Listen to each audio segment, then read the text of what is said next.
Now, this exhibit does not have to do with the person making sound, but it's a very important teaching, and the teaching, the sound of the word, is the same. So in Hebrew, it's tzedakah, in Sanskrit, tzedakah, and in Islamic, it's sadaqah, okay?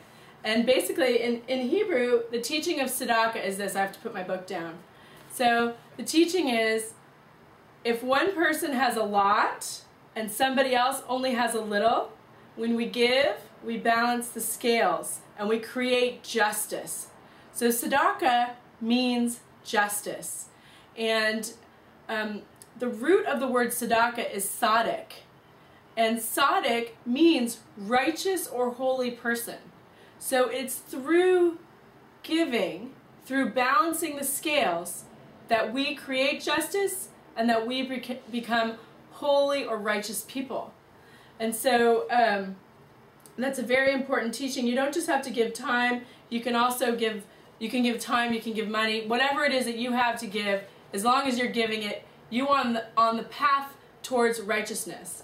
Now, in Sanskrit, tzedakah means person who's on the path towards God, or disciple of God, or student of God.